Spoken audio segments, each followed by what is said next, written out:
flow. Practice in front of that mirror, girl, you twerking it on the dance floor. Practice in front of that mirror, girl, you twerking it on the practice in front of that mirror, girl, you twerking it on the dance floor. Practice in front of that mirror, girl, you twerking it on the floor. Twerking it on the dance floor. Twerking it on the dance floor. Twerking it on the dance floor. Twerking it on.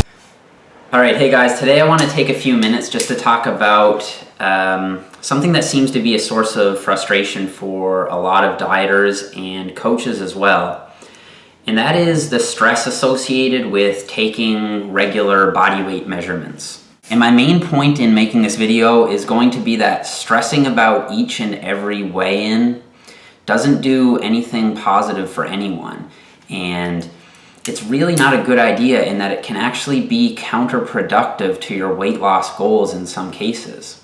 It kind of reminds me of people who stress so much about getting to sleep that it actually prevents them from falling asleep. And a similar comparison was drawn by Henry David Thoreau when he said, "Happiness is like a butterfly. The more you chase it, the more it will elude you. But if you turn your attention to other things, it will come and sit softly on your shoulder." And before I get into the specifics of this particular issue, I do want to outline why it is that coaches get their clients to weigh in to begin with. I mean, if at the end of the day, all that really matters is how you look if your goal is to get on stage, or how you feel if you're trying to lose weight for personal reasons, then why bother taking body weight measurements anyway? And there may be something to be said for this approach. I know several successful bodybuilders who simply just go by the mirror and they don't bother weighing in at all. And the first time that they'll weigh in throughout the course of their cut will be at the actual competition that they're competing in at the weigh-ins. And I am actually sympathetic to this approach in some situations, and I can see its utility. For example, if you're the type of person who will look in the mirror and think that you're looking much leaner that day, and then you go and step on the scale and it just completely ruins your day, then you're probably placing the emphasis on the wrong tool there. But the main reason why I get weigh-ins from my clients is simply to collect data points and to track a general trend. So let's take a look at this graph. You can see that clearly there are peaks and valleys on the graph, but the general trend is downward.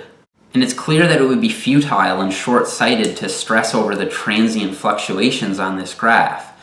This truly is an example of failing to see the forest for the trees.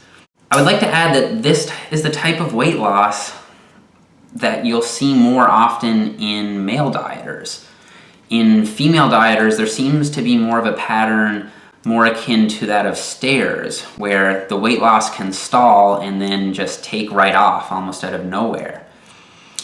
And as a side note, it can be extremely discouraging if you just so happen to start a diet at the beginning of a plateau. And sometimes people can be on a cut for several weeks or even as much as a month or two and see no actual weight loss. This isn't super common, but I'm just saying it to say that it is relatively normal, and if you do happen to find yourself in this situation, you shouldn't give up on your diet just yet, because the laws of energy balance will always come out on top in the end. I do also think that for this reason, it may be useful or more practical to take monthly weigh-ins and compare them to one another, in some cases for women, rather than looking at their weigh-ins on a week-to-week basis. In philosophy, there's a form of argument called the Reductio ad absurdum, in which a statement is shown to be true by demonstrating that its denial leads to a contradiction. So let's apply it to this situation here. Let's say that we have a dieter who weighed in 1 week and they were up 3 pounds. And they're stressed out because they think that they've gained 3 pounds of fat.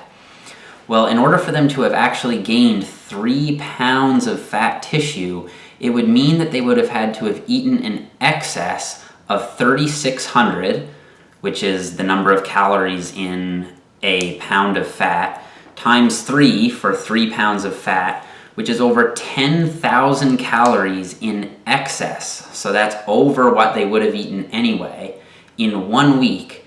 And that also assumes that it was all stored as fat. So none of it was stored as glycogen, none of it was used as fuel. It was just all shuttled directly into the fat cell. So clearly this is absurd. So it would be wrong to think that you've gained 3 pounds of fat in 1 week if you didn't cheat on your diet. It would be much more rational to think that, well, this must be water or something else that's going on there.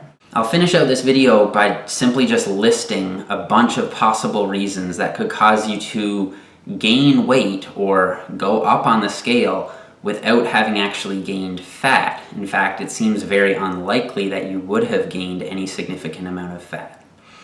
So they are water retention from a bunch of different possible sources. It could be menstrual cycles, as I mentioned earlier, large spikes in sodium intake, stress or lack of sleep, or water retention from new drugs or medication. Could also be from food content still sitting in your gut from a previous day. So the bottom line is that if you're up on the scale 1 day or 1 week, it isn't a big deal. It's the overall general trend that matters. And the individual weigh-ins are just data points on that overall trend.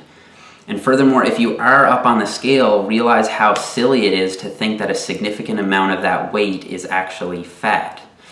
It's much more likely that it's water, which generally comes back out once the factor causing the water retention is brought back to normal. And just to make sure that I've covered all my bases in this video, I want to clarify that weight loss does frequently stall on a cut, and this is a different animal altogether. I am strictly speaking on the random fluctuations that you see on the overall trend. But a prolonged stall is something that should be dealt with, and I'll leave that between the individual coach and their client. Hey guys, I really hope that that video was helpful. If you learned anything, please do like the video and don't forget to subscribe if you haven't already. Thank you for watching.